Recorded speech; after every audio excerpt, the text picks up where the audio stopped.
कक्षा 12 जीव विज्ञान विषय अध्याय 2 नर एवं मादा युग्मकोद्भी संरचना तथा विकास,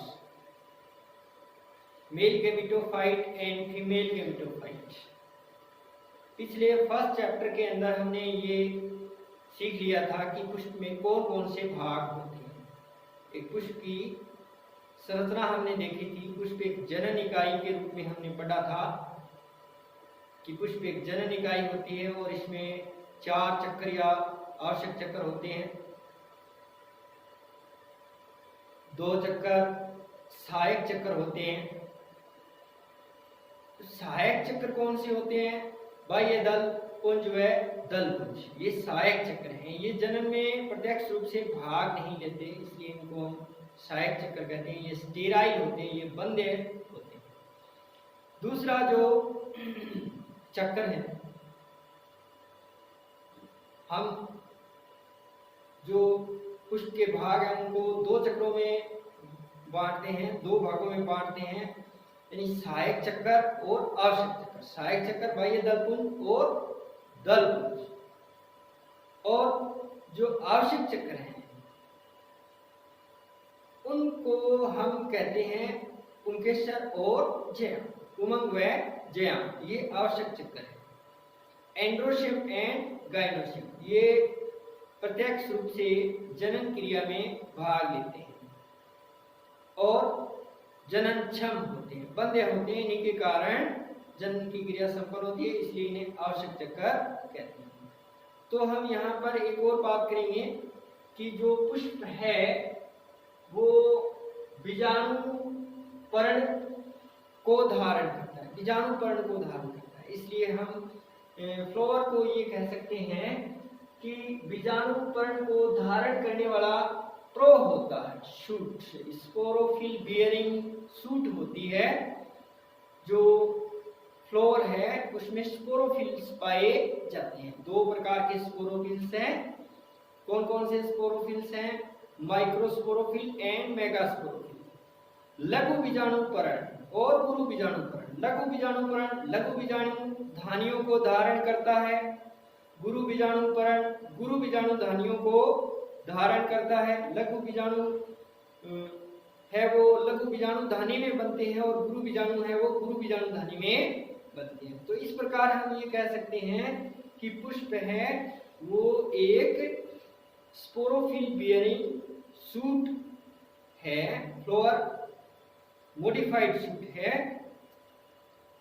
नेक्स्ट हम देखते हैं लघु बीजाणु धानी। लघु बीजाणु धानी क्या होती है और पुंकेसर क्या होता है? स्टेमन। देखिए पुंकेसर है वो 3 भागों में डिवाइड संरचना है।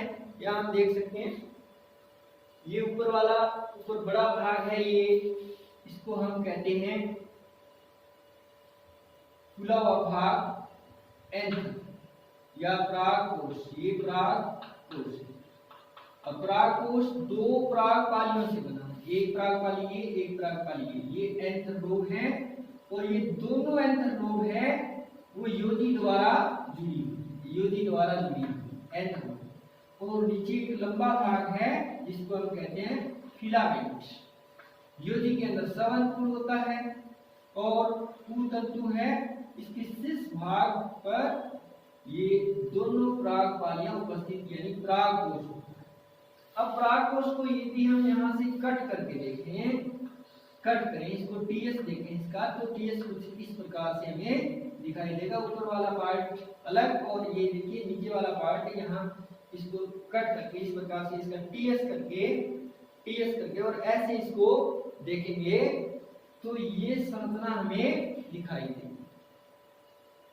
अब जो परागकोश है उसके अंदर दो पालियां हैं, एक पाली ये इधर और एक पाली ये, तो 2 पालियां हैं। तो परागकोश कैसे होते हैं? द्विपाली। जो स्टेमन है उसके परागकोश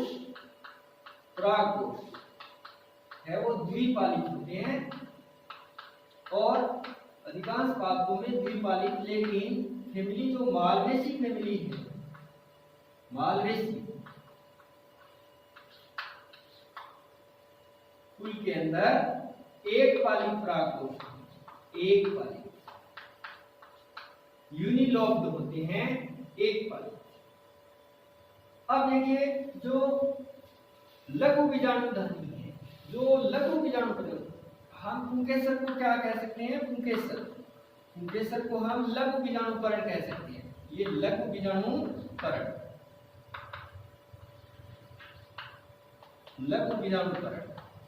और लघु बीजाणुकरण के ऊपर क्या लगती है? अभी लघु बीजाणुधानियां लगती है, लघु बीजाणुधानियां। ये रूपांतरित है, वे पर्ण है, ये रूपांतरित पर्ण है।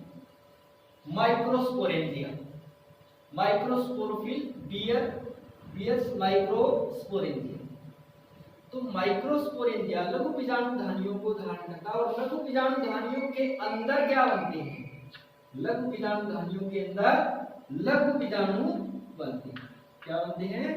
लघु बीजाणु। और इन्हीं लघु बीजाणुओं को हम परागकण, माइक्रोस्पोर को ही क्या कहते हैं? परागकण, परागकण कहेंगे, परागकण बनते हैं। तो ये है क्या चीज? पुंकेसर, ये पुंकेसर है। तो ये एक रूपांतरित पर्ण ही है, रूपांतरित पर्ण है, पुंकेसर है, रूपांतरित पर्ण है ये। अब ये लघु बीजाणुधानी, यहाँ इसमें लघु बीजाणुधानी धारण करेगा और लघु बीजाणुधानी में लघु बीजाणु बनेंगे।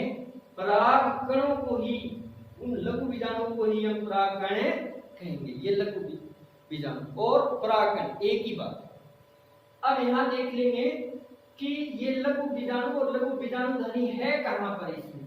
ये तो परागकोश है, और परागकोश के अंदर परागपालियां। अगर हम इस केस को देखें तो यहाँ पर हमें 4 कोने दिखाई दे रहे इस प्रकार से। 2 लोब, एक लोब ये और एक लोब ये, 2 लोब हैं, 2 पालियां हैं। अगर मैं इसको यहाँ से कट करूं तो एक पाली इधर और एक पाली इधर। हम पढ़ कहाँ रहे हैं? हम पढ़, देखिए जो फ्लोर होता है उसका नर जननन है। हम इसकी बात करें, नर जननन, पुंकेसर, ये पुंकेसर है, पुंकेसर। यही लघु बीजाणुकरण है। और इसमें लघु बीजाणुधानियां 1 2 3 4 कोनों पर 4 लघु बीजाणुधानियां होती हैं। और लघु बीजाणुधानी यानी पोलन सैक एक ही बात है। परागपुट, परागपुट, परागपुट के अंदर क्या बनते हैं? परागकण बनते हैं। अर्थात यही परागपुट है, पोलन सैक है, 4 पोलन सैक है और 4 लघु बीजाणुधानियां।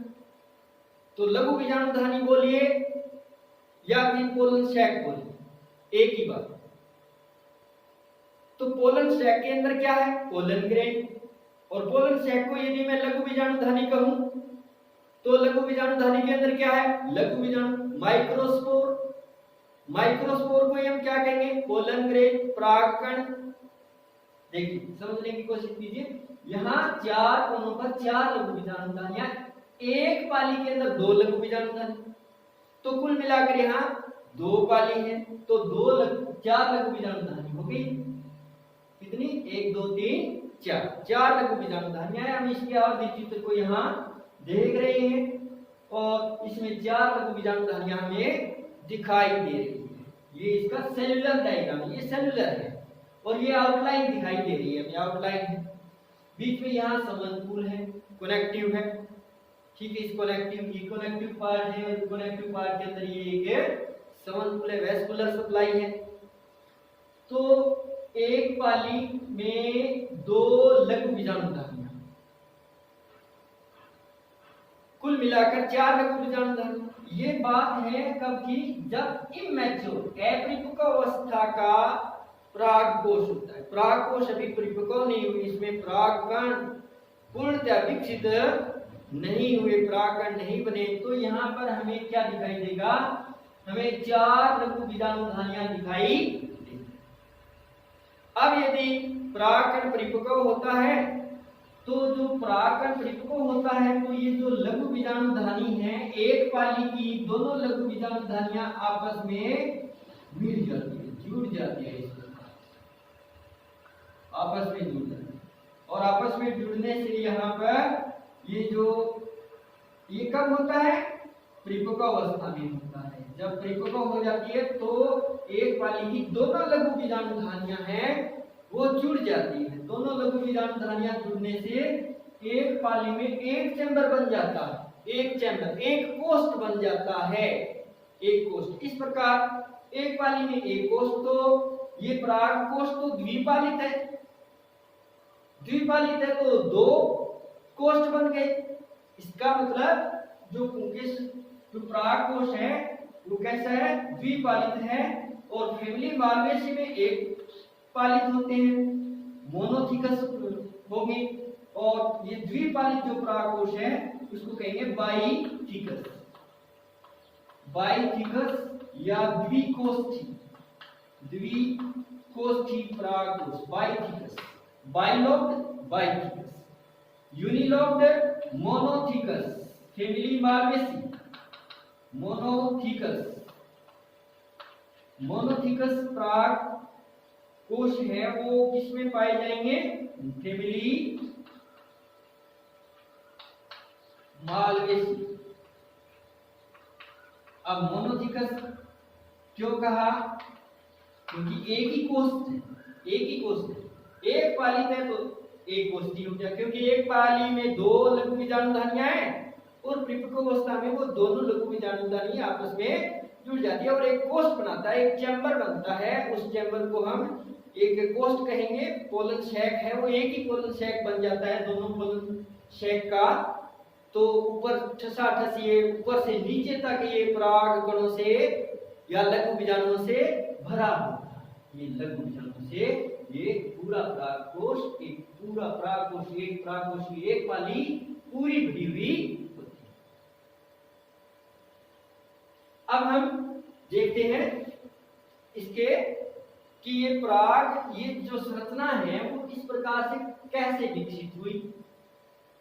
जो प्रारंभ में जो लघु बीजाणु धानिका या परागकूट का विकास देख रहे हैं, परागकूट या लघु बीजाणु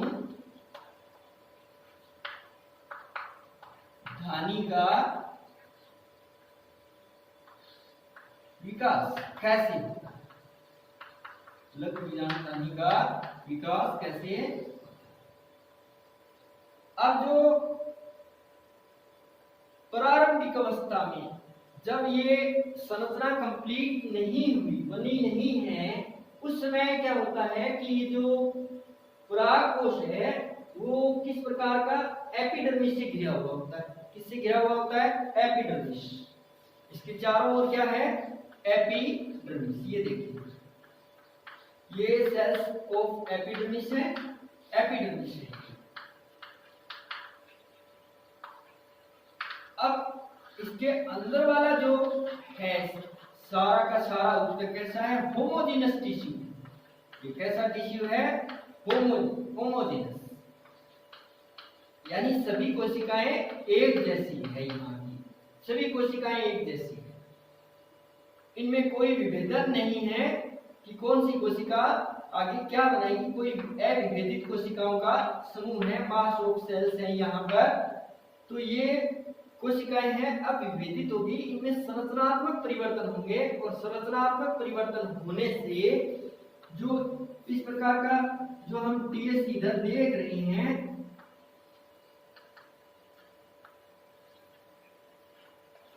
टीएस इधर देख रहे हैं, तो यहाँ एपिडर्मिस के नीचे जो होमोजेनस और जो मेरिस्टेमेटिक सेल्स थी, ये सारी की सारी सेल्स ने ये परागकूट का निर्माण कर लेती है।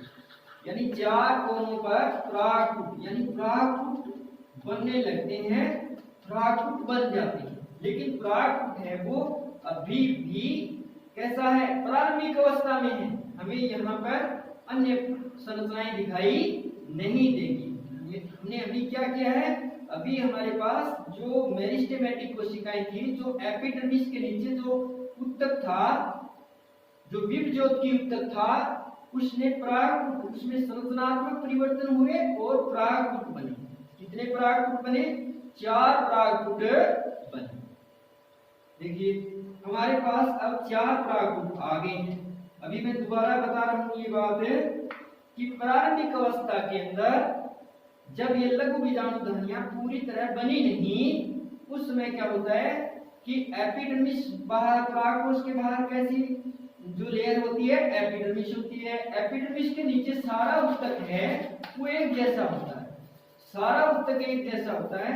वो सारा ऊतक है विभज्योति होता है और यहाँ उस विभज्योति ऊतक के अंदर संरचनात्मक परिवर्तन होते हैं जिससे इसमें डिफरेंशिएशन होकर, विभेदन की क्रिया होकर क्या प्रागकूटों का निर्माण होता है। यानी प्रागकूट, इमैच्योर प्रागकूट, एपिको प्रागकूट, इस प्रकार के प्रागकूट। अभी प्रागकूट और विकसित होने हैं, लेकिन यहाँ पर 4 प्रागकूट बन जाती हैं, 4 कॉर्नर आइसोलेट हो जाते हैं। 4 लघु बीजाणु धानियां की यहाँ लघु बीजाणु धानी है, इस प्रकार की संरचना बन जाती है। अब हम ये देखते हैं कि लघु बीजाणु धानी कैसे बनती है। अब यहाँ पर हम ये देखेंगे कि लघु बीजाणु धानी कैसे बनेगी। लघु बीजाणु धानी देखिए, सबसे बाहर क्या है एपिडर्मिस, परागकोश के बाहर क्या है एपिडर्मिस है। यहाँ देखिए एपिडर्मिस, सेल्स ऑफ एपिडर्मिस। और एपिडर्मिस के नीचे जो सेल्स हैं वो परागकूट की सेल्स हैं और हाइपोडर्मिस सेल्स। कैसी सेल्स है हाइपोडर्मिस, ये हाइपोडर्मिस है, हाइपोडर्मिस। नीचे वाली परत को हम हाइपोडर्मिस कहेंगे। अब ये हाइपोडर्मिस में की कोशिकाओं में कुछ कोशिकाएं, मान लो ये कोशिका, ये कोशिका, ठीक है, या फिर इसके नीचे कुछ कोशिकाएं, वो क्या करती हैं पेरिक्लाइनल डिवीजन द्वारा डिवाइड होती है, परिणत विभाजन द्वारा विभाजित होती है। तो फलस्वरूप 2 कोशिकाएं बनती हैं, 2 कोशिकाएं बनती है, एक ऊपर वाली कोशिका, एक नीचे वाली कोशिका।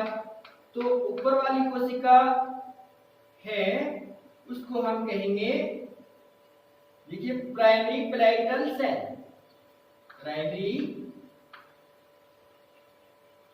पैराइटल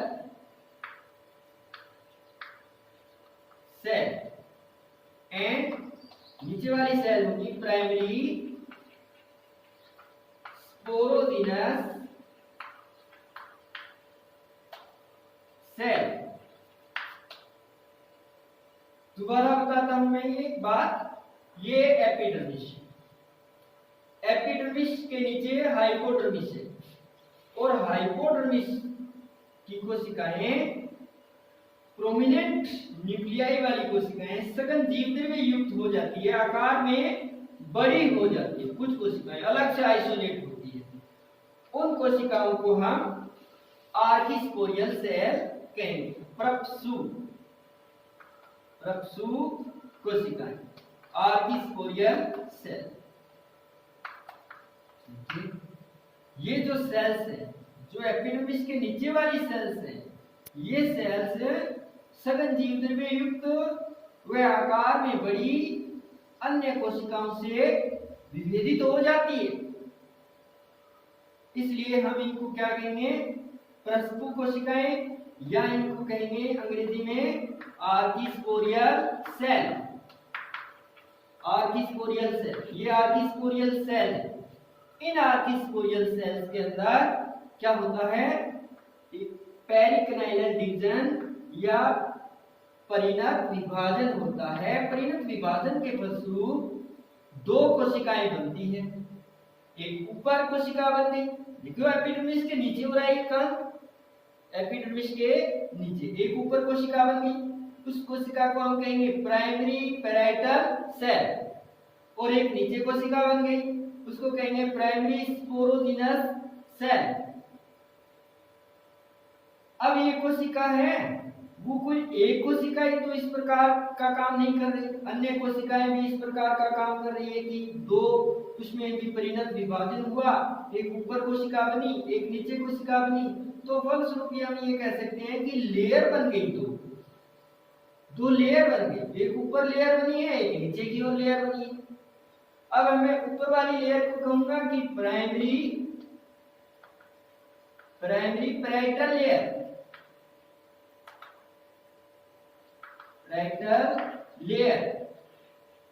और नीचे वाली जो लेयर है वो प्राइमरी स्पोरोजिनस लेयर कह सकते हैं, प्राइमरी स्पोरोजिनस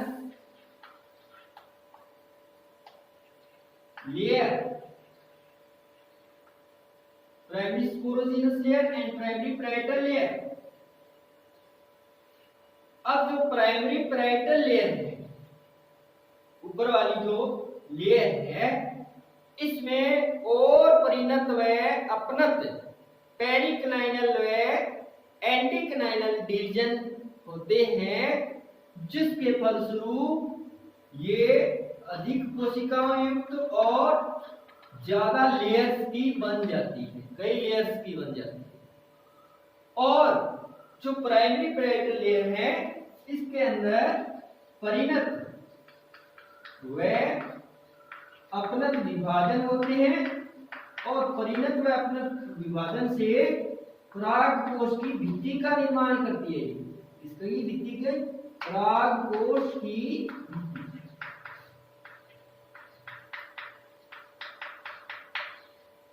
इसलिए हम इसको प्राथमिक बीजीय कोशिका स्तर भी कहेंगे, प्राथमिक बीजीय स्तर, क्योंकि आगे ये फ्यूचर में क्या करेगी, परिणत व अपनत विभाजन द्वारा परागकोश की भित्ति बनाएगी, परागकोश की भित्ति। और जो प्राइमरी स्पोरोजिनस लेयर है, इससे क्या बनेंगे भाई, इससे बनेंगे microspore mother cell, microspore mother cell, बीजाणु लघु बीजाणु मातृ कोशिकाएं, माइक्रोस्पोर मदर सेल, लघु बीजाणु मातृ कोशिकाएं, और जिनमें मियोसिस से लघु बीजाणु बनेंगे, लघु बीजाणु माइक्रोस्कोप। तो फिर यहां हाइपोडर्मिस की जो सेल्स हैं, उनमें इस प्रकार से डिवीजन हुआ कि एक ऊपर लेयर बनी और एक नीचे लेयर बनी। ऊपर वाली लेयर ने तो परागकोश की भित्ति का निर्माण कर लिया, और नीचे वाली जो लेयर है उसने क्या किया, माइक्रोस्पोर मदर सेल या स्पोरोजिनस टिश्यू में बदल गई, स्पोरोजिनस टिश्यू, बीजाणुजन कोशिकाएं बनाएगी, और बीजाणुजन कोशिकाएं बीजाणु मातृ कोशिकाओं में, और बीजाणु मातृ कोशिकाएं लघु बीजाणुओं में परिवर्तित होगी, लघु बीजाणु बनेंगे उससे। तो यहां हम ये कह सकते हैं कि जो हाइपोडर्मिस है, फिर उससे दो परत बनी, और दो परत से यहां ऊपर वाली परत ने प्राथमिक बीजीय जो लेयर स्तर था, उसने क्या किया, उसने परागकोश की भित्ति बना दी, परागकोश की भित्ति। यहां हम देखते हैं परागकोश की भित्ति, देखिए परागकोश की भित्ति के अंदर जो कौन कौन से स्तर होते हैं, यहां हम देख सकते हैं। पहला स्तर है एपिडर्मिस, ये देखिए, ये एपिडर्मिस है, एपिडर्मिस तो ऑलरेडी प्रेजेंट थी। फिर हाइपोडर्मिस द्वारा बनाई गई जो लेयर्स हैं, वो देखिए कौन कौन सी है। यहाँ पर सबसे एपिडर्मिस के नीचे एंडोथीसियम, ये एंडोथीसियम, और एंडोथीसियम के नीचे, ये देखिए एंडोथीसियम है, एंडोथीसियम के नीचे 1 से 3 परतों वाला ये स्तर, ये कहलाता है मध्यवर्ती मिडल लेयर्स। और ये सघन जीवद्रव्य और प्रोमिनेंट न्यूक्लियस वाली जो कोशिकाएं हैं, इनको कहेंगे टैपिटम, ये टैपिटम है। और सबसे भीतर या मध्य में होता है बीजाणुजन ऊतक। तो जो हाइपोडर्मिस की सेल्स हैं, उसमें डिवीजन होने से क्या हुआ, परागकोश है वो दो स्पष्ट भागों में विभाजित हो गया, या जो बीजाणुधानी है वो दो स्पष्ट भागों में विभाजित हो गया। परागपुट या लघु बीजाणुधानी दो स्पष्ट भागों में विभाजित हो गई। वो दो स्पष्ट भाग कौन से हैं? पहला भाग है परागकोश की भित्ति, परागकोश की भित्ति। और जो दूसरा भाग है वो बीजाणुजन उत्तक, बीजाणुजन उत्तक, स्पोरोजिनस टिश्यू। तो परागकोश की भित्ति और बीजाणुजन उत्तक। परागकोश की भित्ति में सबसे बाहर देखिए क्या है, सबसे बाहर है एपिडर्मिस, सबसे बाहर बाह्य त्वचा, और फिर उसके बाद एंडोथीसियम, एंडोथीसियम, और एंडोथीसियम के बाद मिडल लेयर्स, मध्य परतें,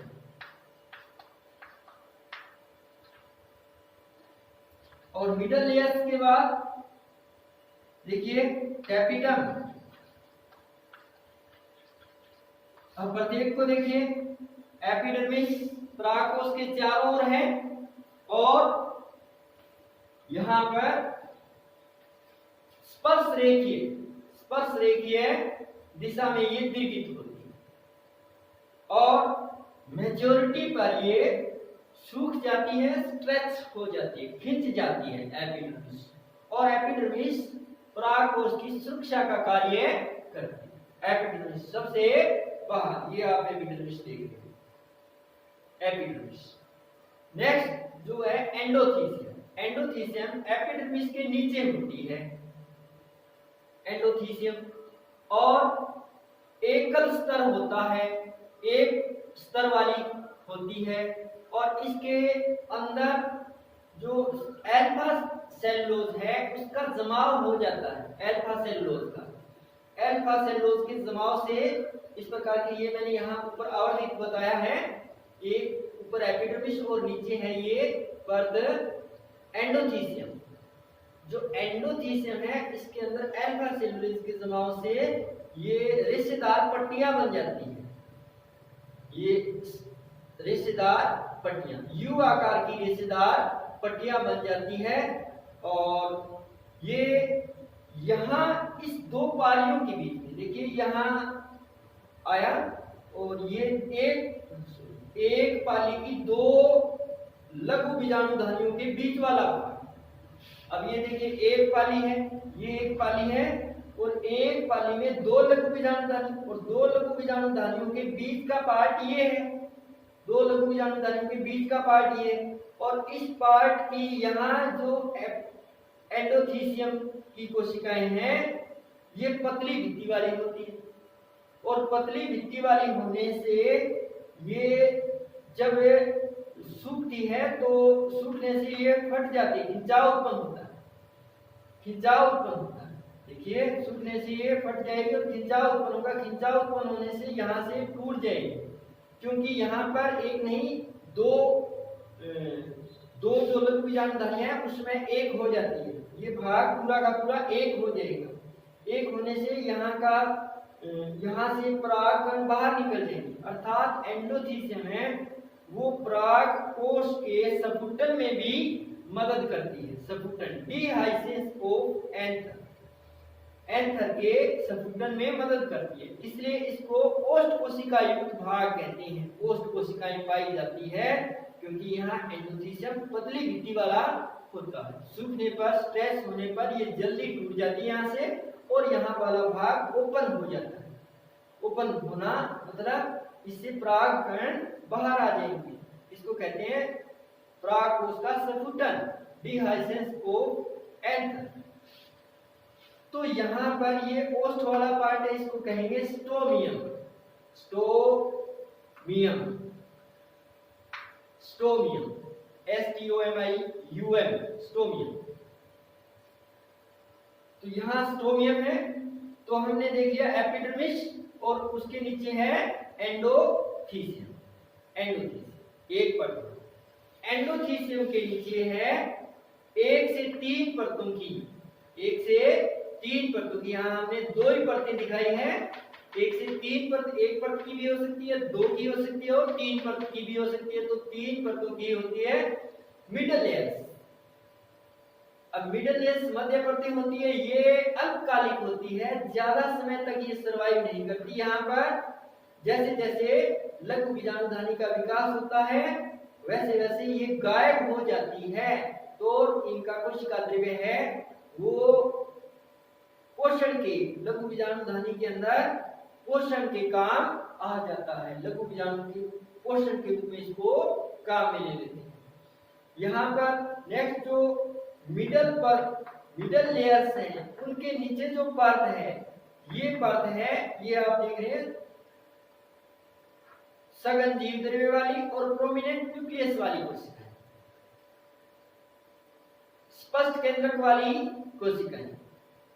ये कोशिकाएं हैं टेपिटम की कोशिकाएं। ये बहुत ही विशिष्ट लेयर होती है क्योंकि इसके लिए बहुत सारे कार्य हैं, विशिष्ट लेयर है ये। अब ये बाइन्यूक्लिएटेड हो सकती है या मल्टी न्यूक्लिएटेड हो सकती है, एक न्यूक्लियस तो होता ही होता है। तो ये द्विगुणित से लेकर बहुगुणित हो सकती है, द्विगुणित से लेकर बहुगुणित, अर्थात इसमें जो साइटोकाइनेसिस नहीं हो पाती, इन कोशिकाओं में केंद्रक विभाजन हो जाता है।